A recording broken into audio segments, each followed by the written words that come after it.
Olá, alunos! Que bom encontrar vocês para mais uma aula de língua portuguesa. Hoje, refletindo, trabalhando um pouco mais a literatura, a arte da palavra. E hoje nós vamos estudar exatamente os gêneros literários, que são três, que você pode observar no nosso conteúdo. Gênero lírico, gênero épico e gênero dramático, certo? Esses três tipos aí, esses três gêneros, eles são inspirados, na teoria de Aristóteles. E nós vamos ter uma ideia de textos que possuem características comuns. Então, eles são agrupados em determinados grupos porque apresentam essas características, que são semelhantes, próximas. Então, tem como agrupá-los em pequenos grupos. Vamos compreender bem? Vamos começar. Então, olha aí. De acordo com o crítico literário Marçal de Moisés, o gênero literário designa famílias de obras dotadas de atributos iguais ou semelhantes, ou seja, textos que possuem características muito próximas, eles podem ser agrupados aí em família, é o que acontece com o gênero literário. Tais modelos não são limitadores, pois apenas apresentam características norteadoras, ou seja, aquelas características comuns para a construção do texto literário. Então, são textos que têm semelhanças, que possuem características próximas, certo, gente? E o primeiro deles é exatamente o gênero lírico. Observando aqui o nosso texto, olha só. O gênero lírico são textos de caráter emocional, centrados na subjetividade dos sentimentos da alma. Segundo Aristóteles, é a palavra cantada. Então, que textos são esses? São exatamente os poemas, aqueles poemas que na época, na antiguidade, eles eram escritos para serem acompanhados com instrumentos musicais. E um desses instrumentos é exatamente a lira, A lira, que é um instrumento musical de cordas que tem esse som que vocês podem ouvir, certo? Então, a lira com dedilhado, certo? Então você pode perceber que os poemas eram produzidos exatamente para serem acompanhados por esses instrumentos, ok? Então, para isso nós vamos precisar o quê? De ritmo, de métrica, de rimas que tragam melodias para o texto, para o poema, ok? Então vamos pegar um exemplo aí, vamos já verificar o exemplo. Mas antes, os elementos, que vão estar presente lá no poema lírico. Olha só, elementos da poesia lírica. O eu lírico, a voz que expressa suas emoções no poema. O eu poético, simulado, inventado pelo poeta e que não pode ser confundido com o próprio poeta. Voltando aqui comigo, certo? Então, gente, olha só. Nos poemas, nós temos a presença do eu lírico. É a voz que fala no poema. Nos textos, como os romances, as crônicas, os textos narrativos, a gente tem a ideia do narrador. Mas, em poemas, é o eu lírico. Esse eu lírico é a voz que fala no poema. E ele não pode ser confundido com o autor do texto, certo? Por quê? Porque o eu lírico pode ser um ser humano, mas também, de repente, pode ser uma pedra. Então, aquele poema pode ser algo que está sendo dito pela pedra. Então, dizemos que o eu lírico é uma pedra ali, Então, a gente pode dizer que o autor e aquela pedra, que é o eu lírico do poema, é a mesma coisa? Não. Perceba que são pessoas completamente diferentes. O eu lírico ele pode ser uma pedra, um animal, uma pessoa. É algo inventado. É a voz que vai aparecer no poema, certo? Não pode ser confundida com o autor, essa voz. Ok? Outro elemento que nós vamos ter também nos poemas, ou seja, no gênero lírico, voltando lá ao nosso texto, olha só, nós vamos ter a subjetividade, que é a marca do lirismo. E o que é a subjetividade? Pessoal, voltando aqui, é o eu, certo?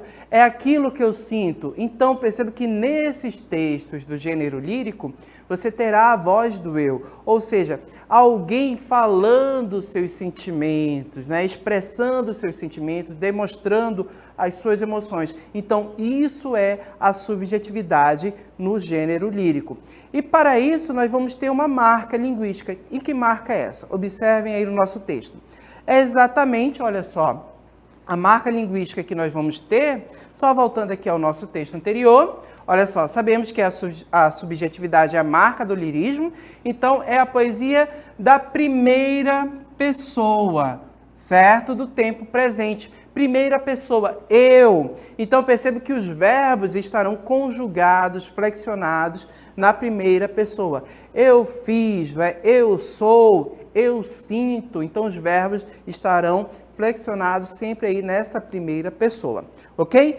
Vamos ver um exemplo agora? Olha só, Soneto de Amor Total é um texto mais atual, mas que pode ser enquadrado no gênero lírico. E por que ele pode ser enquadrado? Observe que ele é escrito em forma de versos, né? É organizado em estrofes, nós vamos ter rimas, vamos ter métrica também. Vamos observar o seu conteúdo? Olha só. Soneto de Amor Total. Amo-te tanto, meu amor. Não cante o humano coração com mais verdade. Amo-te como amigo e como amante, numa sempre diversa realidade. Amo-te a fim de um calmo amor prestante, e te amo além, presente na saudade. Amo-te, enfim, com grande liberdade, dentro da eternidade e a cada instante. Amo-te como um bicho, simplesmente, de um amor sem mistério e sem virtude, com um desejo maciço e permanente. E de te amar assim muito e a miúde, é que um dia em teu colo, em teu corpo, de repente, hei de morrer, de amar mais do que pude. Vinícius de Moraes. Então, pessoal, observem no nosso poema, certo? Então, percebo que ele se enquadra no gênero lírico, ok? Percebo que ele é organizado em versos, nós temos a presença de rimas, temos uma métrica e também a gente percebe o eu lírico, a voz do poema expressando sentimentos, ou seja, ele traz uma subjetividade muito grande. E percebo que essa subjetividade está marcada no eu. Então, observem aqui os verbos do nosso texto. Logo no primeiro verso, amo-te.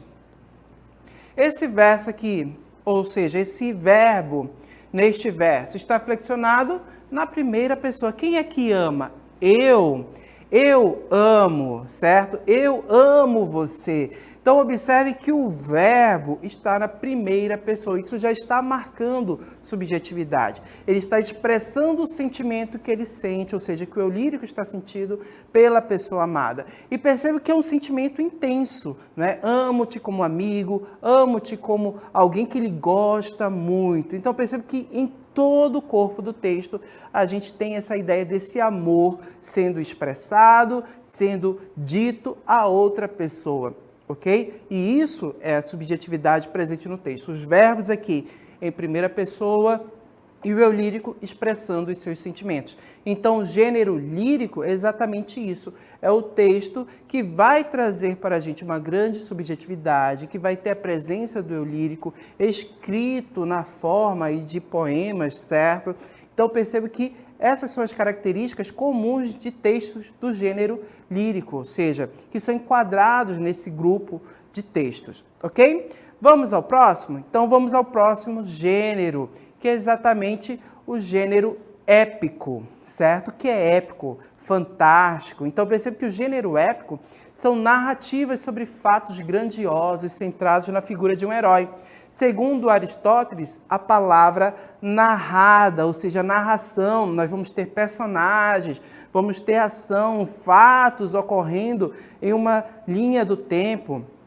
E o principal poema, no caso, o gênero épico, são as epopeias, que é exatamente, olha só, a epopeia é uma narrativa de caráter sublime, em forma de poesia, ou seja, estruturada em versos, que tem como eixo central a figura de um herói e façanhas grandiosas, misturando elementos da vida terrena com elementos lendários e mitológicos, certo? Então, eu percebo que as narrativas que são voltadas para a epopeia, elas vão trazer heróis, e esses heróis vão ser capazes, eles vão fazer grandes feitos, né? Eles são capazes, eles possuem super força, nós vamos ter a presença de deuses, seres mitológicos ali agindo também.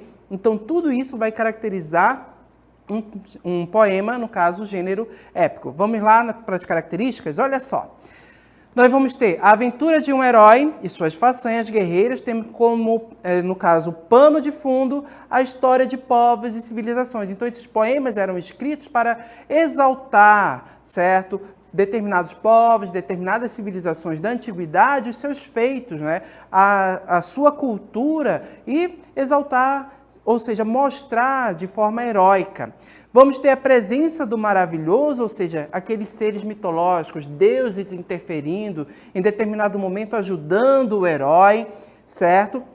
É um poema narrativo e ele será narrado em terceira pessoa, que pode ser dividido em cantos, né? Ou livros, que seriam os capítulos, certo? Marcado pela objetividade.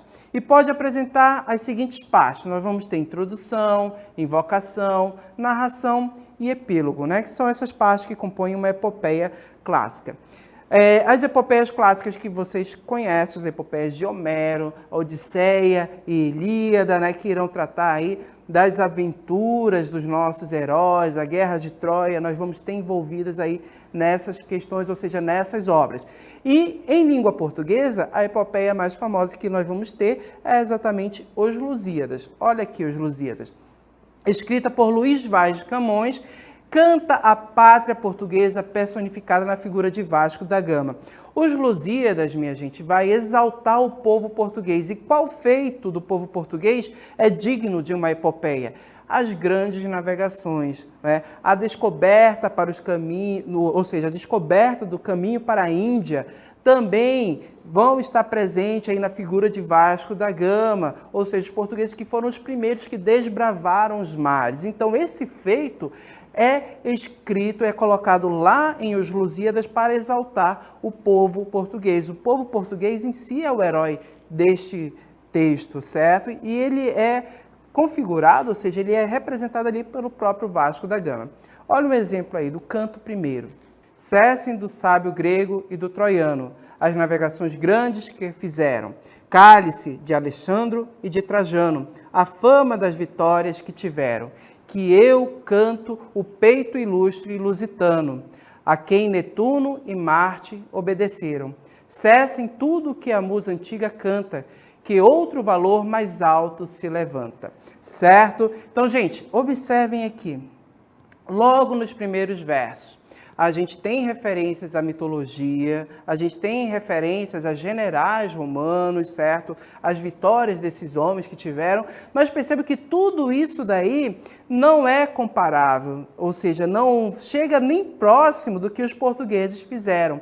Perceba que aqui nós vamos ter, olha só, as famas que eles tiveram não vão se comparar ao que o povo lusitano fez, o povo português, que eu canto o peito ilustre lusitano, ou seja, os portugueses que desbravaram os mares, certo? Que descobriram o caminho para as Índias. Então, perceba que nós temos a exaltação desse povo. Olha só, Netuno e Marte, deuses, obedeceram, certo? Olha só, cesse tudo que a musa antiga canta, né? Que os outros heróis do passado já fizeram. O que aconteceu? Surgiu um outro valor mais alto, algo mais digno de ser exaltado. Foi exatamente a expansão, a ida dos portugueses para o mar. Olha só, nesse último verso, que outro valor mais alto se levanta. Então perceba que o feito dos portugueses é colocado aí como feito heróico e é narrado e é colocado em Os Lusíadas de Luís Vaz de Camões, certo? Então esse é o gênero épico, ok? Vamos adiante, gênero dramático. Pessoal, gênero dramático foi feito para o teatro. Textos destinados para representação cênica, ora na forma de tragédia, com algum acontecimento ruim, trágico na vida dos seus personagens, ora na forma de comédia, certo? A comédia que aí vai ser utilizada para satirizar, para criticar determinados comportamentos sociais da época, e segundo Aristóteles, a palavra representada, ou seja, a encenação. E esses textos eram produzidos na época, observe aí, minha gente, exatamente para serem encenados em teatros como esse. Olha só a nossa próxima imagem. Não é um antigo teatro da antiguidade em que as pessoas iam para assistir. É exatamente esse gênero, o gênero dramático, a dramatização, a encenação. E um exemplo que nós podemos pegar de gênero dramático, textos escritos para o teatro, olha só, Édipo Rei, que foi exatamente uma tragédia grega. Olha só. Acompanhe comigo, a gente observa logo no texto que a gente tem especificado os personagens, Édipo e Tirésias. Percebam aí que já está escrito os nomes e então é a fala de cada um. Vamos começar aqui a leitura. Como é obscuro e enigmático tudo o que dizes. Não tens sido hábil na decifração de enigmas. Podes insultar-me, há de me engrandecer ainda. Essa grandeza é que causa tua infelicidade. Se eu já salvei a cidade, o mais que importa? Eu me retiro. Ó menino, vem guiar-me. Sim, é prudente que ele te leve. Tua presença me importuna. Longe daqui não me molestarás. Afirmo-te, pois, o homem que procuras há tanto tempo por meio de ameaçadoras proclamações sobre a morte de Laio está aqui. Passa por estrangeiro domiciliado, mas logo se verá que é tebano de nascimento. Ver-se-á também que ele é, ao mesmo tempo, irmão e pai de seus filhos, e filho e esposo da mulher que lhe deu a vida, e que profanou o leito de seu pai, a quem matara. Vai, Édipo, pensa sobre tudo isso. Então, pessoal, Édipo Rei é exatamente essa tragédia grega, em que Édipo, ele tem o seu destino aí traçado de maneira trágica.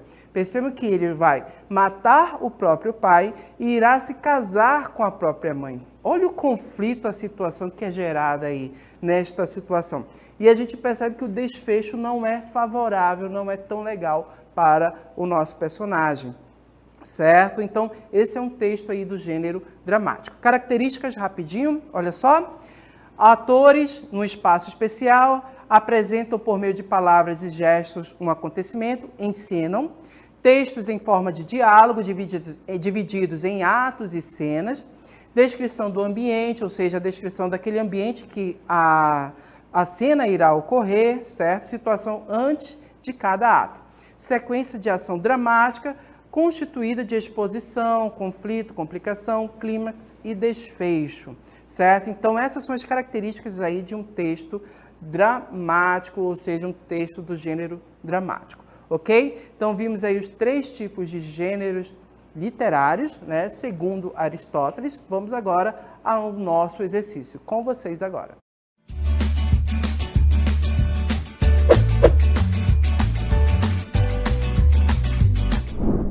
Muito bem, pessoal. Então, leiam o texto com atenção e respondam ao questionamento. Até daqui a pouco.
Muito bem, gente, voltamos agora para o nosso momento de interatividade. Já agradeço a participação de todos no chat que estão participando, que estão enviando as suas respostas, certo? E agora vamos corrigir, vamos verificar qual é a resposta correta.